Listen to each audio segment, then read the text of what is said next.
விஜய் பேசுனா என்ன ஆகும் அப்படின்ட்டு ஏற்கனவே நான் கேட்டிருந்தேன். இன்னைக்கு பேசினாரு, என்ன ஆச்சு? ரொம்ப கேவலமா போச்சு. ஏங்க இன்னைக்கு தான் வந்து அதுதான் சொல்றோம். இன்னைக்கு பாத்தீங்கன்னா பேசுவாரா கேட்டீங்க. பேசினாரு, இன்னைக்கு உங்களுக்கு ஜீரணிச்சிக்க முடியல, வெளிநடப்பு பண்ணிட்டீங்க. ஜீரணிச்சுக்க போனீங்க. இப்படி பார்த்த மாதிரி பார்த்துட்டு உங்க அப்பாவை காணோம் அப்படின்னு அந்த பையன் கேட்குற மாதிரி ஒரு கதை சொன்னீங்க. அது கதை சார். அதான் நீங்க சொன்ன பதில் நானும் அதான் சொல்றேன். மேல வந்து தேனை தடவிட்டு கீழே விளக்குமாறு கொண்டு கீழே தலையை தூத்த மாதிரி ஆயிடுச்சு. அது அப்படி இல்ல, அது அப்படி இல்ல. அதான் முதலமைச்சர் வந்து பேசினதுக்கு அப்புறமும் அவர் மீது வந்து அவதூறு வள்ளி தெரிவிப்பதுக்கு நீங்க வந்து பேசுறது எல்லாமே அப்படி ஒரு கதை தேவையில்லாத ஒரு கதைன்னு சொல்றாங்க. பாட்டை எடுக்க ஆரம்பிச்சிட்டாரு. எங்க அதுக்கு ஒரு ரீல்ஸ் போடணும், பின்னாடி பேக்ரவுண்ட் மியூசிக் போடணும். அனிருத் மியூசிக்ல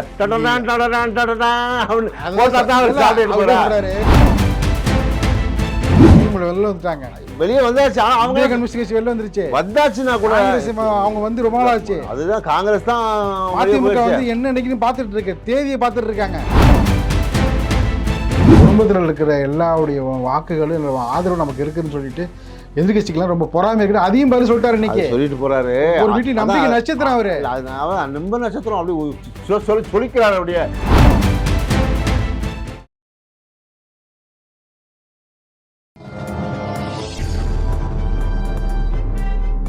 பத்திரிகை.com நேயர்களுக்கு இனிய வணக்கம்.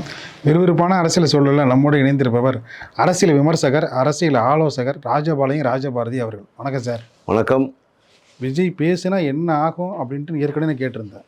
இன்னைக்கு பேசினாரு, என்ன ஆச்சு? ரொம்ப கேவலமா போச்சு. ஏங்க இன்னைக்கு தான் வந்து இன்னைக்கு பாத்தீங்கன்னா பேசுவாரா கேட்டீங்க. பேசினாரு, இன்னைக்கு உங்களுக்கு ஜீரணிச்சிக்க முடியல, வெளிநடப்பு பண்ணிட்டீங்க. ஜீரணிச்சிக்க முடியல இல்ல, இது வெளிநடப்புங்கிறது எல்லா காலத்திலையும் சட்டப்பேரவைகளில் உண்டு, அதில் மாற்றுக்கிறதே இல்லை. இன்னொன்று, பேசினாரு அதையாவது ஒழுக்கமாக பேசுனீங்களா? அதாவது என்ன சொல்கிறீங்க, இப்படி பார்த்த மாதிரி பார்த்துட்டு உங்கள் அப்பாவை காணோம் அப்படின்னு அந்த பையன் கேட்குற மாதிரி ஒரு கதை சொன்னீங்க. அது கதை சார். அதான் நீங்கள் சொன்ன பதில் நானும் அதுதான் சொல்கிறேன்.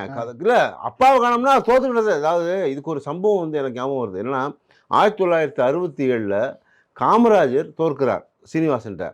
அப்போ வந்து அண்ணாட்ட வந்து அவர் வந்து சீனிவாசன் வந்து வெற்றியை சமர்ப்பிக்கிறார். அப்போ சொல்கிறாரு, அதான் ஏற்கனவே வால் போஸ்டர்லாம் ஒட்டினாங்க. அதாவது காமராஜர் கட்டிய பள்ளியில் படித்த சீனிவாசனிடம் தோல்வியுற்றார் காமராஜர். ஆனால் இது வருந்தத்தக்க வெற்றின்னு சொல்லி பதிவு பண்ணார் அண்ணா, பேரறிஞர் அண்ணா.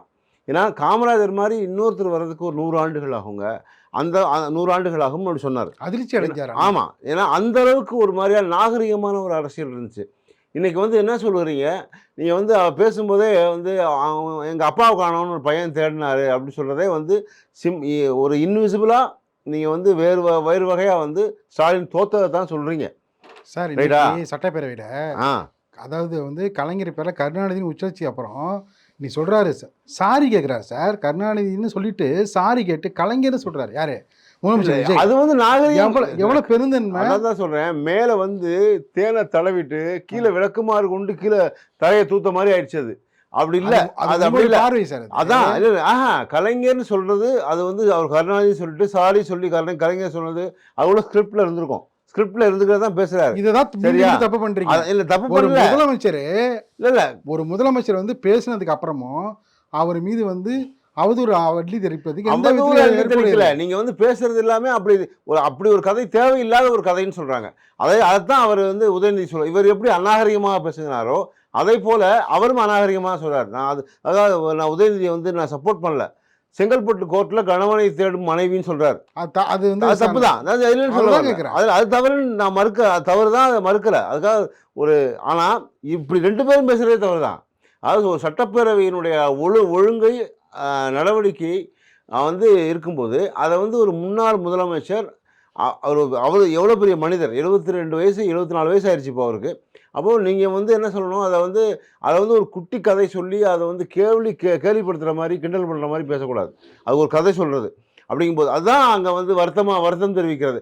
அப்போது நீங்கள் எப்படி வந்து ஆஸ்டின் பேசினோடனே ஒரு விஜய் தாமு வந்து எந்திரிச்சு அடிக்க வர்றதாக ஒரு வந்துச்சோ இல்லை பழசு இருக்கட்டும், முன்னால இன்னைக்கு நடந்த விஷயத்துக்கு இல்லை அதே மாதிரி தான் நீங்கள் பேசியதால் அவர் பேசுகிறார். உதயநிதி வந்து பேசுகிறார், நீங்கள் வந்து செங்கல்போட்டு கோர்ட்டில் கணவனை தேடும் மனைவி வந்து முதல்ல அதில் கண்டுபிடிங்க. சங்கீதா விஜயோட விவாகரத்து வழக்கை பற்றி சொல்கிறார். அதுவுமே நியாயமற்றது தான். ஆளுங்கட்சியை விட ஜனநாயகத்தை எதிர்கட்சிகளுக்கு வந்து கூடுதல் பொறுப்பு உண்டு. கூடுதல் பொறுப்பு உண்டு சார் எதிர்கட்சிகளுக்கு. இது இப்படிதான் எதிர்கட்சிகளை வந்து எதிர்வினை ஆட்டிட்டே இருக்க கூடாது. எதிர்வினை தான் ஆட்ட முடியும். அவங்க எதிர்வினை செய்யல, எதுவுமே ஒழுக்கமா செய்யலைன்னா எதிர்வினை எப்படி ஆட்டலாம்னா, ஒரு திட்டங்களை பற்றியோ ஒரு வந்து மக்கள் நலத்தில் வந்து தவறுகிற பட்சத்துலையோ ஒரு குற்ற செயல்களை வந்து ஈடுபடுற பொழுது அதை வந்து நியாயப்படுத்துறீங்களா? அவர் சொன்ன கதை சரின்றீங்களா? கதை சொன்னது சரிதானா சார்? குட்டி கதை வந்து அது நியாயப்படுத்துறீங்க பாத்தீங்களா? நியாயப்படுத்தல சார். அது எதுக்கு சொன்னாரு? எதுக்காக சொன்னார்? பார்ட்டி ஃபண்ட் பேசுறப்ப வெளிநடப்பு பண்றீங்க. வெளிநடப்புக்கும் அதுக்கு சம்பந்தம் இல்லை. ஏங்க வெளிநடப்பு பண்றீங்க, மொட்டை தலைக்கு முழங்காலுக்கு முடிச்சு போடாதீங்க சார். பார்ட்டி ஃபண்ட் பேசுறாரு, சரி, ஏன் கோவப்பட்டு நீங்க வெளிநடப்பு பண்றீங்க? இல்ல பார்ட்டி ஃபண்ட் சொல்றீங்க, அதை வந்து அதுக்கான ஆதாரம் இருக்கிற நிரூபிங்கன்னு சொல்லியாச்சு. ஏற்கனவே அது ஆதாரத்தை பத்தி காட்ட மாட்டாரா? அப்ப பார்ட்டி ஃபண்ட் சும்மா போய் சொல்லுவீங்களா சார்? ஆதாரம் இல்லாம எந்த முதலமைச்சர் பேச மாட்டாங்க. முதலமைச்சர் பேசிருக்காங்க ஏற்கனவே. ஆதாரங்களை காட்ட சொல்லிட்டாங்க. அவங்க ஆதாரங்களை காட்டிட்டு நீங்க பேசுனீங்கன்னா பார்ட்டி ஃபண்டுன்னு சொல்லி, அதாவது பார்ட்டி ஃபண்டுங்கிறது என்ன? நீங்கள் இதில் சாராய கடைகளில் வாங்கின 10 ரூபாய்க்கு நீங்கள் பார்ட்டி ஃபண்டுன்னு சொல்கிறீங்க. அப்போது உங்கள் அமைச்சர் வந்து வந்த உடனே என்ன 10 ரூபா வாங்குறாங்களே இன்னமும் அப்படின்னு சொல்லி கேட்டதுக்கு, அவங்களுக்கு சம்பளம் பத்தலைங்க, வாங்கி தாங்க செய்வாங்க அப்படின்னு சொன்னவர் தான் அவர். உங்கள் இப்போ தாவேகா ஒரு அமைச்சர். அதனால் நீங்கள் வந்து ஆதாரங்கள் இல்லாமல் ஒருத்தரை வந்து இன்னொரு எதிர்கட்சியை வந்து முன்னாள் ஆளுங்கட்சியை வந்து தவறாக சித்தரிக்கும் போது அவங்க வந்து உட்கார்ந்துருக்க மாட்டாங்க, வெளிநடப்பு செய்ய தான் செய்வாங்க. அதற்காக என்ன சொல்ற, அதற்காக மாநிலத்தில் மக்களுடைய பெரிய நம்பிக்கை அது சட்டப்பேரவை இல்லைங்களா? நடக்கிற ஒரு முதலமைச்சர் சட்டப்பேரவை நடக்கிற விவாதங்கள் தான் அவங்களுக்கு வந்து நம்பிக்கை ஏற்படும். அது கரெக்ட் தான். முதலமைச்சர் எப்படி பேசணும், முதலமைச்சர் எப்படி பேசணும் ஒரு தகுதி தராரம் இருக்குல்ல சார். நீங்க கேட்டீங்க சார், 3 நாளா கேட்டுட்டு இருந்தீங்க, எப்ப பேசுவாரு பேசினாரு. அதுதான் இப்படி அவங்களால தாங்கிக்க முடியல. அதான் அவர் சொல்றாரு, இப்படி நாராசமா பேசாதீங்க, கதை சொல்ல வேண்டிய கதை சொல்லுகிறேங்கிற பேர்ல ஒரு அசிங்கப்படுத்தாதீங்க. அதை வந்து இது வந்து ஒரு நாகரிகமான தோல்வி. எல்லாருமே தோற்றுருக்காங்க. ஜெயலலிதா அம்மையார் தோற்றுருக்காங்க, எம்ஜிஆர் தோற்றுருக்காங்க, காமராஜர் தோற்றுருக்காரு, அண்ணா தோற்றுருக்காரு, அப்போது ஸ்டாலின் தோற்றுருக்காரு. எக்ஸப்ட் கருணாநிதி, கலைஞர் அவர்கள் அவங்க தோக்கவே இல்லை. அப்போது தோற்றவர்கள் உங்களுக்கும் வரும் நாளைக்கு. தோல்விங்கிறது சாதாரணமானது இல்லை. அதை வந்து அதை ஒரு பெருமையாக வந்து நக்கல் பண்ணுற மாதிரி, நையாண்டி பண்ணுற மாதிரி, கிண்டல் பண்ணுற மாதிரி, கேலி பண்ணுற மாதிரி, ஏகடியம் பேசுகிற மாதிரி பேசக்கூடாது. அதான் தவறுன்னு சொல்றேன். அது வந்து அந்த கதை தேவையில்லாத ஒரு கதை. அந்த ஆணி புடுங்கப்பட வேண்டிய ஆணியே இல்லைங்க, அந்த தேவையே இல்லை. அந்த கதை எதுக்காக வந்ததுன்னா, அதாவது பாத்தீங்கன்னா இந்த ஆட்சி நீடிப்பதே நம்மளாலதான். உண்மைதானே? அந்த நக்கல் நீங்கள் பண்ணலாமா? இல்ல அது உண்மைதானே. இப்ப நீங்க நான் என்ன சொல்றேன், அந்த நக்கல் நீங்க பண்ணலாமா? நான் நக்கல் பண்ணலையே. அதான் என்ன சொல்றோம், ஆட்சி நீடிப்பதே எங்களால் தான் அப்படின்னா நீங்க எங்க இருந்து வந்தீங்க? விசிகா இன்னைக்கும் வந்து என்ன சொல்லுது, உங்களுக்கு தார்மீக அடிப்படையில பிரச்சனையோட அடிப்படையில தான் உங்களுக்கு கூட இருப்போம். ஐயூம்ல வெளில வந்துட்டாங்க, வெளியே வந்தாச்சு. ஆனா அவங்க கம்யூனிஸ்ட் கட்சி வெளில வந்துருச்சு. வந்தாச்சுன்னா கூட அவங்க வந்து ரொம்ப நாள் ஆச்சு. அதுதான் காங்கிரஸ் தான் அதிமுக வந்து என்ன நினைக்குன்னு பார்த்துட்டு இருக்கு, தேதியை பார்த்துட்டு இருக்காங்க. இல்ல அவங்க வந்து பொதுக்குழுல வந்து கூடி முடிவெடுப்பாங்க, வெளியே போறாங்க, இருக்கட்டும். ஆனால் அதையும் தாண்டி நீங்க வந்து என்ன, அவங்களால தான் இப்போ போய்கிட்டு இருக்குது. யாருனால? எங்கள் ஓட்டுகளை நீங்க வாங்கினீங்க. அதாவது திமுக, மதிமுக, விசிகாலாம் கூட்டணி சேர்ந்து தான் நீங்கள் ஜெயிச்சிங்க, வெற்றி பெற்றீங்க. அப்போது திமுகவினுடைய ஓட்டும் இருக்குதுல்ல. உங்களோட வெற்றியில அதுக்குதான் பதில் சொல்றாரு நீங்க முதலமைச்சர். அவங்க சுயமா எடுத்த முடிவு, சுயமா எடுத்திருக்கலாம். நான் சொல்றேன், அந்த முடிவின் அடிப்படையில சுயமா எடுத்திருந்தா நீ எதுக்கு போய் அவங்க போய் சோவா அனுப்பி விட்ட பிறகு பின்னாடி போய் நீங்க சிவி சண்முகத்தை பாக்குறீங்க, பாக்குறீங்க. அதுக்கு சொல்லிட்டாரு பதில். இந்த சோபா மாடல் என்ன, இந்த பர்னிச்சர் சம்பந்தமா பேசுறவங்க எல்லாம் சட்டப்பேர்ல பேச வேணாம், வெளில போய் வந்து என்ன பிசினஸ் பண்ணீங்க, அனுப்புனதை பேசதான் செய்வாங்க. நீங்க அனுப்பியது உண்மைதானே? அதுக்கு பதில் சொல்லிட்டாரு. அதான் இது பேசாதீங்கன்னு சொன்னாரு. பதில்ங்கிறது பர்னிச்சர் சம்பந்தமா பேசுறவங்க வெளில போய் பண்ணீங்கன்னு, அதான் வெளியே போய் பண்ணிக்கிறவங்க அவங்க, அதுக்குள்ள. ஆனா நீங்க அனுப்பியது உண்மைதானே? அப்ப அதாவது இப்ப விசிகாவோ கம்யூனிஸ்டோ அவங்க கூட இருக்கவங்கல்ல, அவங்களோட ஆதரவு தெரிவிக்கிறவங்கல்ல, யாருடைய ஓட்டுலையுமே யாருடைய வெற்றிலையுமே திமுக இல்லையா, திமுக ஓட்டுகள் இல்லையா, வாக்குகள் இல்லையா? அதை மறுக்க முடியுமா? மறுக்க முடியாது. திமுக வெற்றியில வந்து இவங்களோட ஓட்டுகள் இல்லையா?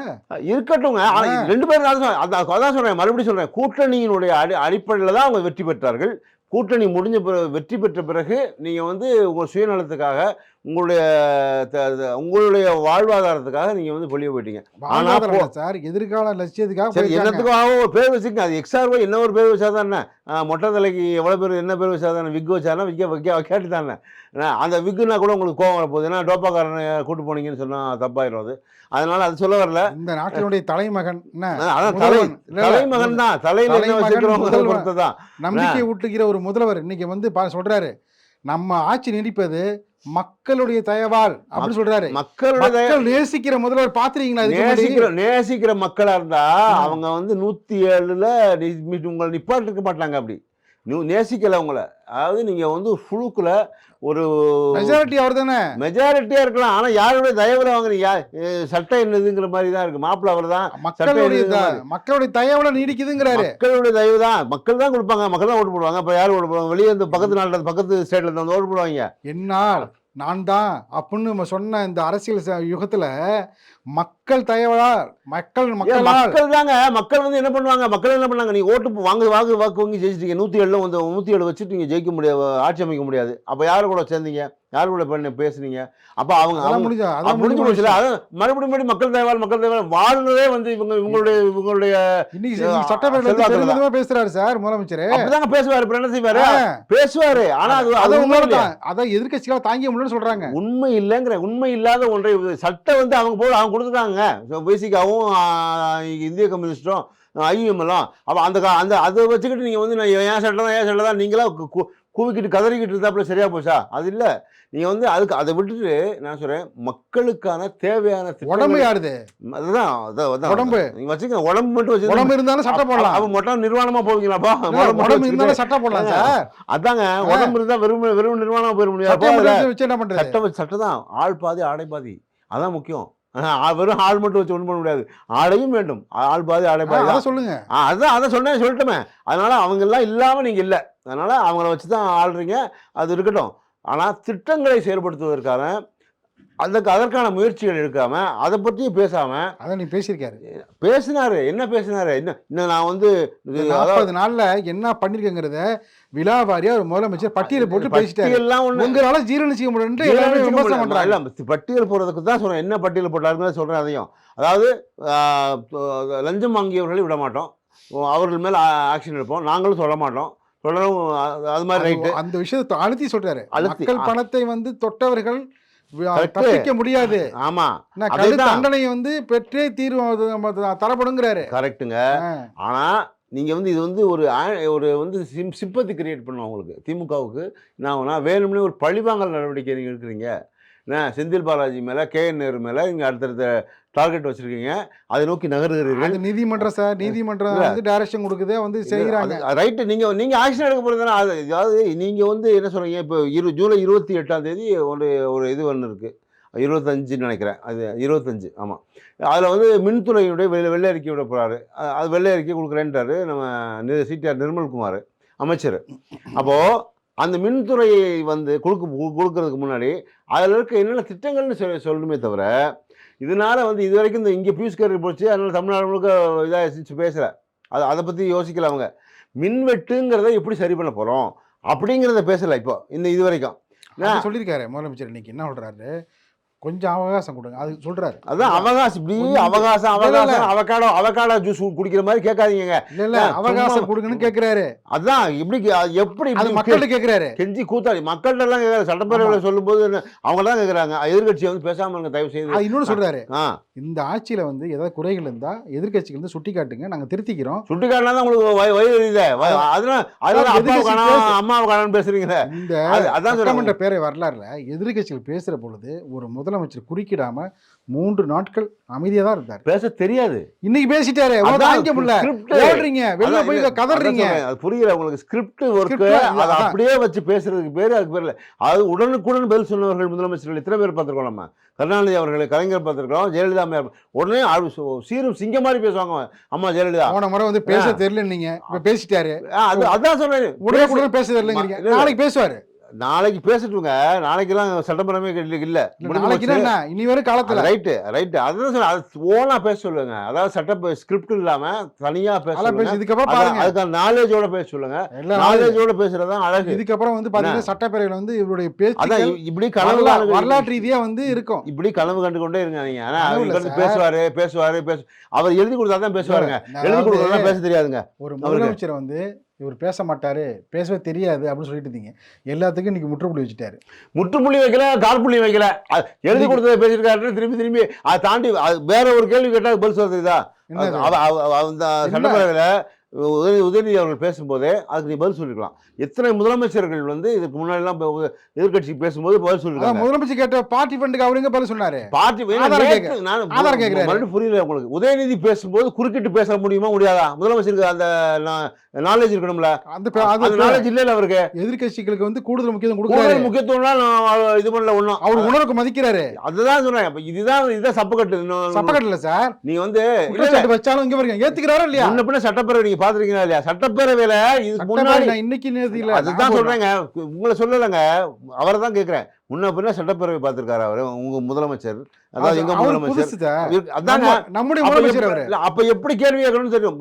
ஏற்கனவே ஜெயலலிதா அம்மையார் வந்து எதிர்கட்சியா இருக்கும்போது கலைஞர் அவர்கள் பேசியிருக்காரு.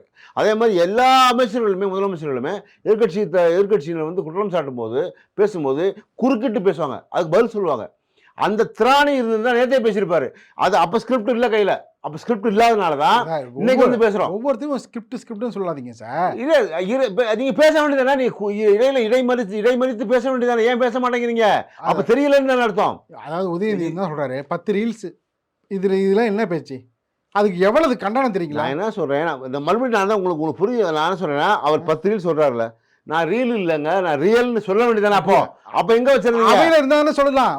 வெளிநடப்பு பண்ணா எங்க இல்ல, நேத்து பேசும்போது அதாவது நேத்து மீன்ஸ் பதிலுரை விஜய் கொடுக்கறதுக்கு முன்னாடி முதல் நாள் அவர் உதயநிதி பேசுறாருல, அப்ப நீங்க வந்து உடனடியா குறுக்கிட்டு பேசலாம்ல. இதுவரைக்கும் பேசும்போது அந்த தர்மம் தெரியுமா தெரியாதா? சட்டப்பேரவையில் இருக்குல்ல, அவருக்கு பேச முடியும் தானே? அப்ப ஏன் பேசல? அப்ப பேச முடியல ஏன்? அப்ப நீங்க வந்து அப்ப உங்க கையில நீங்க ஸ்கிரிப்ட் இல்லைங்கதான் அவர் சொல்றாரு. நீங்க இன்னைக்கு வந்து பேசுறீங்க. இன்னைக்கு வந்து நீங்க பேசுற இந்த உரையை நேற்று அவர் குறுக்கிட்டு பேசியிருக்க வேண்டியது. இப்படி பேசக்கூடாதுங்க அப்படி சொல்லலாம்ல. எடப்பாடி அவர்கள் பேசியிருக்காரு, முதலமைச்சராக இருக்கும்போது எதிர்கட்சி தலைவர் பேசும்போது குறுக்கிட்டு பேசியிருக்காரு. அப்படிலாம் பேசக்கூடாதுங்கன்னு சொல்லியிருக்காரு. அப்போ எத்தனை பேர் ஓபிஎஸ் பேசியிருக்காரு, எல்லாருமே வந்து அதை குறுக்கிட்டு பேச முடியும். இப்போ நீங்கள் ஏன் செய்யலைங்கிறதான் கேட்குறோம். நீங்கள் வந்து அவங்க செஞ்சாங்க, அவங்க அதை பண்ணாங்க, அவங்க தப்பு பண்ணாங்க, அவங்க செஞ்சாங்க, அதே தான் நாங்களும் செய்கிறோம். அதுக்கு நீங்கள் வரல, அதுக்கு நாங்கள் அதை கேட்கல. அவங்க ஆட்சியில் தப்பு நடந்துச்சு, அது நாங்களும் ஒத்துக்கிறோம். தப்பு நடந்திருக்கலாம். சட்டம் ஒழுங்கு பற்றி பிரச்சனை பேசுகிறார் இவர். சட்டம் ஒழுங்கு அவங்க பீரியடில் போதைப் பொருள் வந்து புழக்கத்தில் நிறைய விட்டாங்க. அதனால தான் வந்து இப்படி எல்லா இடத்துலையும் பாலியல் வழக்குகள் வந்திருக்கு, பாலியல் துன்புறுத்தல்கள் அதிகமாக இருக்குது. சரி இருக்கட்டும், அது செஞ்சாங்கல்ல, நீங்கள் வந்த பிறகு செய்யக்கூடாதுல்ல. அப்போ நீங்கள் என்ன ஆக்ஷன் எடுத்தீங்க? அதுக்கான நடவடிக்கைகள் என்னென்ன பண்ணியிருக்கோம், இந்த மாதிரி பண்ணியிருக்கோம்னு சொல்லி கொண்டு சிங்கப்பன் விஷயத்தை ஓப்பன் பண்ணுறீங்க, அதை பற்றி பேசுகிறாரு. உடனே நடவடிக்கை எடுப்பாங்கன்றாரு. எத்தனை பேர் புதியவர்களை எடுத்துருக்கீங்க, ரெக்ரூட் பண்ணியிருக்கீங்க? ஏற்கனவே பற்றாக்குறை இருக்குது போலீஸில். அப்போது போலீஸில் பற்றாக்குறை இருக்கும்போது புதியவர்களை நீங்கள் வேலைக்கு ஆட்களை எடுத்து நியமிச்சிருந்தீங்கன்னா அது சிங்கப்பன் திட்டத்துக்காக தனியாக ஒரு குரூப்பை ஏற்படுத்தலாம். அப்போ நீங்கள் இருக்கிற பற்றாக்குறை இருக்கக்கூடிய ஆட்களையே வந்து நீங்கள் வந்து அவங்களுக்கு கொடுத்துருக்கீங்க. அது பயிற்சி கொடுத்தீங்களா அவங்களுக்கு? அதை பற்றி பேசியிருக்கீங்களா? பயிற்சி கொடுத்துருக்கோம், இத்தனை பேர் கொடுத்துருக்கோம், இத்தனை ஆண்டு இத்தனை பெண்கள் கொடுத்துருக்கோம்னு பேசியிருக்கீங்களா? அதை பற்றி சொல்லலை. அப்போது ஒரு திட்டத்தை செயல்படுத்தும் போது நீங்கள் வந்து எப்படின்னா அது எந்த வகையில் நீங்கள் செயல்படுத்தணுங்கிறத சொல்லணும். அது தவிர இப்போ தாய்மாமல் சீருக்கு இப்போ அறிவிச்சிருக்காரு, 1 கிராம் மோதிரம்ன்றாரு. சரி, அரசு பள்ளியில் அரசு மருத்துவமனைகளில் பிறக்கக்கூடிய குழந்தைகளுக்குன்றாரு. அதுக்கு எவ்வளோ ஒதுக்கியிருக்காரு? 725 கோடி ஒதுக்கியிருக்காரு. எது வரைக்கும் அதுக்கான திட்டம் சொல்லலை. எத்தனை வருஷத்துக்கு? 1 வருஷத்துக்கு 725 கோடி போதுமா?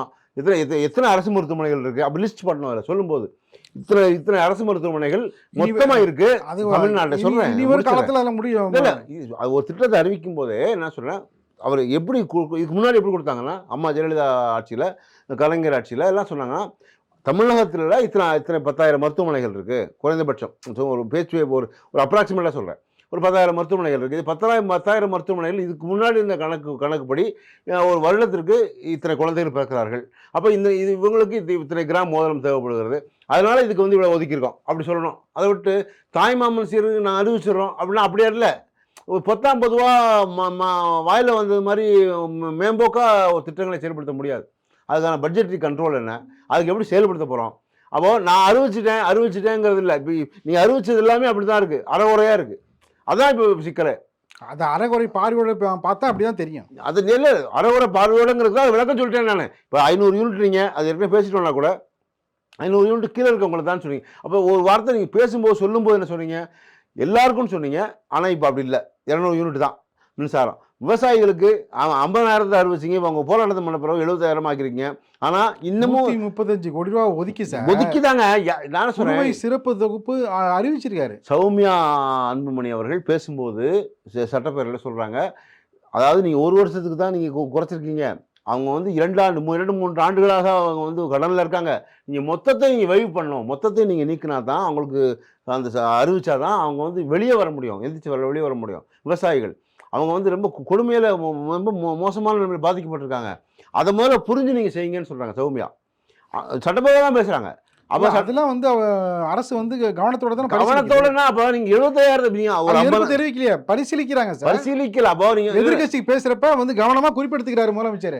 குறிப்பெடுத்துக்கிறது நான் சொல்றேன் தூங்குறதுக்கு. அதுதான் படம் வரைஞ்சவரை பார்த்தோமே அவருக்கு ஒரு முன்னாடியே போன இதுல எதிர்கட்சிகள் பேசுற பொழுது அதெல்லாம் குறிப்பெடுத்து தான் வந்து குறிப்பெடுக்கிறதுக்குலாம் ஆள் இருக்காங்க. இவர் இது எடுக்கக்கூடாது. ஆனால் சொல்ல ஒரு திட்டத்தை அறிவிக்கும் போது நீங்கள் வந்து இதுக்கான சாதக பாதகங்களை பேசி இவங்களுக்கு எவ்வளவு இருக்குங்கிறத தெரிஞ்சுக்கிட்டு அதுக்கு தகுந்த நீங்கள் அறிவிக்கணுமே தவிர அரைகுறையாக வந்தானுக்கு வந்தான் போனானுக்கு போனான்னு அறிவிக்கக்கூடாது. இதுக்கு எல்லாத்துக்கும் தீர்வு சார். இங்கே பாருங்க, வேளாண் துறை நிதிநிலை அறிக்கையில் வந்து சொல்லப்படும். இல்லை அதான் சொல்லப்படும் இருக்கப்படும்ல. ஏற்க நீங்கள் நான் என்ன சொல்கிறேன், ஒரு திட்டத்தை அறிவிக்கிறீங்கல்ல, அதில் வந்து ஒரு அந்த விஷயத்தை சொல்லும்போது அதை ஒரு முழுசாக ஒரு அறிக்கையோட இத்தனை கோடி விவசாயிகள் இருக்காங்க, இத்தனை பேர் இருக்காங்க, இவங்களுக்கு இவ்வளோ கடனில் இருக்காங்க, அதனால அவங்களுக்கு இதை வந்து நம்ம சரி பண்ண போகிறோம் அப்படிங்கிற ஒரு ஒரு வரிசைப்படுத்தப்பட்டிருக்கணும்.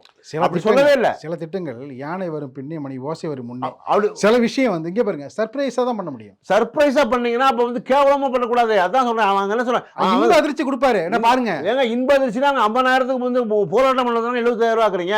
அதுவும் இன்ப அதிர்ச்சி வரும். இது இன்ப அதிர்ச்சி இல்லைங்க, அவன் வந்து ரொம்ப வேதனையான அதிர்ச்சி. அதிர்ச்சியில் பேசுகிறாங்க. ஐயா நீங்கள் வந்து செய்கிறீங்க ரைட்டு, சொல்கிறது ஒன்று செய்கிறது ஒன்றா இருக்கு அப்படிங்கிறதா விவசாயி எதிர்பார்க்கறது. மகாராஷ்டிராவில் வந்து அனைத்து வங்கி கடனையும் தள்ளுபடி பண்ண போய் எதிர்பார்க்குறாங்க. மகாராஷ்டிரா மாநிலத்தில் உள்ளது போல இங்கே எதிர்பார்க்குறாங்க.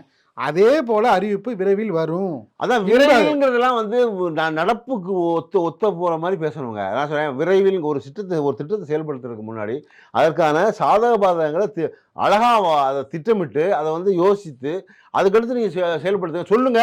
அதுக்கடுத்து எனக்கு நீங்கள் ஒரு விஷயம் பாசிட்டிவாக நம்ம போட்டோம்னா நடக்கும். நேற்று நான் வந்து தமிழ்ல வந்து விஜய் விரைவில் பேசுவான்னு சொன்னேன், இன்னும் பேசிட்டாரு. அது விரைவில் பேசுவார் எல்லாருக்குமே பேசிட்டாரு. கொஞ்சம் கேளுங்க, அது மாதிரி பாசிட்டிவாக பார்க்கணும். சட்டப்பேரவையில் விஜய் பேசணுங்கிறது அது விதி, அது தலை விதி. அது பதில் உரை கொடுத்தே ஆகணும் முதலமைச்சராக இருக்கவங்க. இது வந்து நீங்கள் சொல்லிதான் ஆகணும். பாசிட்டிவ் திங்கிங் சொல்கிறேன். அதான் பாசிட்டிவ்னா கொரோனா வந்துடும். கொரோனாவில் பாசிட்டிவ்னா கொரோனா எல்லாத்துலயும் பாசிட்டிவ் கிடையாது. பாசிட்டிவ் எந்த இடத்துல பாசிட்டிவ் இருக்கணுமோ அங்கதான் பாசிட்டிவ் வேணும். இல்ல சிந்தனையில பாசிட்டிவ் வேணும். அதான் உங்க சிந்தனை பூரா வந்து நெகட்டிவா இருக்கு. உங்களோட பார்வை யோசிக்கிறீங்களே, முன்னுக்கு பின் முன்னால பேசுறீங்க. இந்த அரசு எந்த விதத்துல வந்து மக்களுக்கு எதிர்ப்பான சிந்தனையை வந்து விதைச்சிருக்கு. ஆமா, மக்களுக்கு நம்பிக்கை ஊட்டு சிந்தனை, மக்களுக்கு வந்து நல்ல பாலியல் வன்கொடுமை வந்து நடந்துகிட்டே இருக்கு. அதுக்கு ஒரு குற்றவாளியை வந்து கண்டுபிடிச்சு தண்டனை கொடுத்துக்கிட்டு அதுக்கு வந்து கடுமையான விஷயத்துல முன்னெடுப்பு நடத்திட்டு இருக்காங்க இந்த அரசு. உலகமே பாராட்டுது. உலகம் வாங்க, ஐநா சபையில இருக்காரு, உலகமே பாராட்டுது. தமிழ்நாட்டுல போல பேசுங்க. இந்தியாவுக்கு தமிழ்நாட்டை தாண்டல, அது உலகமே பேசுது. அமெரிக்காவில் உள்ள தமிழர்கள் சொல்றாங்க, அமெரிக்காவில் தமிழர் சொல்றாங்க, வாயில் அடிச்சுங்க பொய் அமெரிக்காவில் தமிழர் சொல்றாங்க, நாங்க மெனக்கட்டு இந்த அரசுக்காக காத்துக்கிட்டு இருக்கோம், நாக்கு தள்ளி வேலை பார்த்தோம். ஆனா எங்களுக்கு நாக்கு தள்ளி ஒவ்வொரு நாட்டிலையும் இருக்கிற தமிழர்கள் வந்து ரொம்ப வந்து பெருமிதம் படுறாங்க. அதாவது எந்த விதத்திலையும் வந்து மாற்ற முடியாது நடத்த 60 ஆண்டு கால ஆட்சிக்கு தெரியாம ஓட்டு போட்டோம். அவருக்கு வந்து நடக்கவும் தெரியல, உட்காரவும் தெரியல, நிக்கவும் தெரியல, கோட்டு ஒரே ரீல்ஸ் மயமா தான் இருக்கு. அதை தாண்டி ரியலா எதுவுமே செய்யறது இல்லை அப்படிங்கிறது. அவர் நடந்தா என்ன அதுக்கு வந்து பார்த்தீங்கன்னா 100 கோடி ரூபா வசூல் தேட்டரில். அது அவர் வந்து சிரிச்சா அதுக்கு 200 கோடி ரூபா. அவருடைய ஒட்டுமொத்த படமே 2000 கோடி வசூல் சார். எல்லாத்தையும் விட்டுட்டு மக்களுக்காக வந்திருக்காரு. அதை பேசுங்க. அதான் மக்களுக்காக வந்து இன்னும் கோட்டைப்படுத்திடுறாரு, அது நடக்கிறாரு, நடந்தா அப்படி பேசிக்கிட்டு இருக்கீங்க. ஏங்க முதலமைச்சர் ஆன பிறகு மக்களுக்கான சேவைகளை செய்யறதுக்கு அதுக்குதான் மக்களுக்காக வந்திருக்காரு. இன்னமும் வந்து சிடிக்கு பாட்டு போட்டு ஆடுற 2000 வருமானத்தை விட்டுட்டு வந்துட்டார் சார் மக்களுக்காக. சிடி போட்டு ஆடுற உங்க உயர்கல்வித்துறை அமைச்சர் விஸ்வநாதன் மாதிரி இல்லை, ஏன்னா கீர்த்தனா மாதிரி அங்கே போய் தலையாட்டி ரீல்ஸ் பண்ணல. ஜெகதீஸ்வரி மாதிரி அமைச்சர் ஜெகதீஸ்வரி மாதிரி ஸ்கூலில் போயிட்டு ரீல்ஸ் போட்டு மாணவர்கள்ட்ட வந்து பேசலை. மக்களுடைய உணர்வுக்கு மதிப்பளித்து அவர்களுக்காக வந்து சந்தோஷத்தை வெளிப்படுத்துறாங்க. ஆமாம், எல்லாமே ரீல்ஸ் மயமாக ஆகிறது சரியான பாதையாது. எல்லா இடத்துலையுமே வந்து இப்படி போகிற இடத்துலலாம் அப்படி காமிச்சிட்டே இருப்பீங்களா? இன்னொன்று என்ன சொல்கிறேன், நீங்கள் நான் மறைக்கப்படுற விஷயங்கள் மறைக்கிறதுக்காக வச்சுருக்கீங்க, அதையும் ரீல்ஸ் போட்டுறாதீங்க அவசரப்பட்டு. உலகத்திலேயே பாத்தீங்கன்னா இந்த மாநிலத்திலும் தனித்தன்மை இருக்கு. அது நீங்க சொல்ல வேண்டிய அவசியம் இல்ல. அது வந்து முதலமைச்சர் நல்லாவே தெரியும். தனித்தன்மை இருக்கிறதுனால நல்லா தெரியும். அவருக்கு மட்டும் தெரிஞ்சாலும் பத்தலங்க, எல்லாருக்கும் தெரியும் சார். எல்லாம் தெரியும் சொல்லணும்ல, அமைச்சர்கள்ட்ட சொல்ல மாநிலத்தினுடைய இறையாண்மை எப்படி, இந்த மாநிலத்தினுடைய உயரிய வந்து ஒரு ஒரு விஷயம் எப்படிங்கிறத வந்து நல்லா ஆட்சியாளர் நல்லா தெரியும்ல. அதை என்ன செய்யணும், ரீல்ஸ் பண்றது போடுறாங்கப்பா, முதல் வேலையை பாருங்கன்னு சொல்லணும். அப்ப எல்லா அமைச்சரும் ரீல்ஸ் போடுறதுதான் இருக்காங்க. ரீல்ஸ் போட்ட ஒரு ஒன்றிய செயலாளர் கூப்பிட்டு திட்டி கஷ்டம் விட்டு நிக்கிட்டாரு. நான் போட்ட அமைச்சரை முதல்ல வெளியே போக சொல்லுங்கன்றேன். திருப்பி பேசுறீங்க. அமைச்சர் போட்டதை பாத்தீங்கன்னா எச்சரிக்கை இது கூட வராது. இல்லை வராது. இதுல தலைமைச் செயலகத்துல முதலமைச்சர் ரூம்ல போய் ரீல்ஸ் போட்டிருக்காங்க. அவங்களே இன்னும் ரீல் ஒன்றும் எடுக்கல, அவங்கள யாரும் கண்டுபிடிக்கல. அமைச்சர் கீர்த்தனா போட்ட ரீல்ஸுக்கு ஒன்றும் பதில் சொல்லல, ஜெகதீஸ்வரி போட்ட ரீல்ஸுக்கு பதில் சொல்லல. அமைச்சர் நீங்க கடந்த ஆட்சியில வந்து நீங்க மீடியா வந்து இல்லையா? என்ன சொல்றேன், கடந்த ஆட்சி சரியில்லைன்னு வந்தீங்க நீங்க. கடந்த ஆட்சி சரியில்லை பண்ணல. கடந்த ஆட்சியில் எதுவுமே அவன் மொத்தமா கெட்டு குடிச்சவரை கூட பண்ணிருக்கட்டும், நீங்க அவங்க வேணாம்னு வந்தீங்க. அப்படி நீங்க என்ன செய்யணும், அவங்க ரீல்ஸ் போடுற அமைச்சர்களையா நீங்க நீக்கணும்ல. சிடி பாட்டுக்கு ஆடின அமைச்சர் அப்படி தான் வச்சுருக்கீங்க, எல்லாரையும் அப்படியே தானே வச்சுருக்கீங்க. நீங்கள் ஆக்ஷன் எடுங்க. நான் சொல்கிறேன், பழசை வந்து பேசி உங்களை தப்பிக்க முயற்சியில் நீங்கள் ஈடுபடாதீங்க. அதில் என்னைக்கு ஈடுபட மாட்டாரு. சாட்டை எடுக்க ஆரம்பிச்சிட்டாரு. எங்க அதுக்கு ஒரு ரீல்ஸ் போடணும், பின்னாடி பேக்ரவுண்ட் மியூசிக் போடணும், அனிருத் மியூசிக்ல முதல்வர் எம்ஜிஆர் இதை பற்றி தான் பேசிட்டீங்க. எம்ஜிஆர் இதே போல தான் பேசுனீங்க. நான் அவர் ஒன்றுமே உங்களால் பண்ண முடியல. அதே போல் பார்த்தீங்கன்னா வந்து இந்த மக்களுக்காக என்னோட ஆட்சி தொடர்ந்து எல்லா விதமான நன்மைகளை செய்யும். அதுக்கு யார் என்ன இடையூறுலாம் ஒன்றும் செய்யலைங்க இது வரைக்கும். இனிமேல் பார்க்கலாம் அதை செய்யலாம். இன்னொன்று இப்போ 40 நாள் செஞ்சதெல்லாம் என்ன கேளுங்க, அது 40 நாளில் 40 நாள் செஞ்ச நலத்திட்டங்கள்லாம் அதை லிஸ்ட் போடுங்க பார்ப்போம். என்ன பண்ணீங்கன்னு அதை முதல்ல லிஸ்ட் போட சொல்லுங்க. அவரை இன்னைக்கு சொன்னாரு சார் சட்டப்பேரவையில். அதாங்க, நீங்க வந்து மின்வெட்டு குறைஞ்சிருக்கா, இல்லை குப்பையை கொண்டு அள்ளிருக்கீங்களா, இல்லை எல்லாத்தையும் பண்ணிட்டாரு. ஆமாம், எல்லாத்தையும் பண்ணி முடிச்சாரு. குடிநீர்லாம் எல்லாம் எல்லா வீட்லையும் அப்படியே 240 வோல்ட் வருது எல்லா வீட்டுக்கும். அப்படி நிற்காம குறையாம குடும்பத்தில் இருக்கிற எல்லாருடைய வாக்குகளும் ஆதரவு நமக்கு இருக்குன்னு சொல்லிட்டு எதிர்கட்சிக்கெல்லாம் ரொம்ப பொறாமை இருக்கு. அதையும் பதில் சொல்லிட்டாரு. இன்னைக்கு சொல்லிட்டு போறாரு. ஒரு வீட்டில் நம்பிக்கை நட்சத்திரம் அவரு. நம்ப நட்சத்திரம் அப்படி சொல்லிக்கிறாரு. அப்படியே சமக்தாயன் ஒரு கப்போட்டாங்க. இதுல அந்த பிரதமர் மோடிக்கு வர்றதுக்கு முன்னாடி ஒரு இந்திய விளம்பரம் வந்துச்சு, வித்யா மில்லுகிறது அப்படின்னு சொல்லி. அது ஒரு பெரிய காமெடியாச்சு. மோடி வந்து அதை விட்டுருங்க, யாரையும் பார்க்க மாட்டாரு. அது லாஸ்ட் அவன் சொல்றேன். அவரை நம்பி எம்எல்ஏ பதவி இழந்தவர்கள் இந்த 4 பேருக்கு என்ன ரிசைன் பண்ணாங்க. 4 பேர், அந்த 4 பேருக்கும் திருப்பி சீட் தர மாட்டாங்களாம், கன்ஃபார்ம் பண்ணியிருக்காங்க. கிட்டத்தட்ட அது அவங்க அரசனை நம்பி புருஷனை கைவிட்ட பாவம். அவங்க ரொம்ப அண்ணாந்து பார்த்து சோகத்தில் இருக்காங்க. அதை அடுத்தடுத்து பேசுவோம். ஒரு சாமானிய மக்களுக்கு வாய்ப்பு கொடுக்கும் நல்ல இடத்துல தான். அதான். மிக்க நன்றி. நல்லது, நன்றி.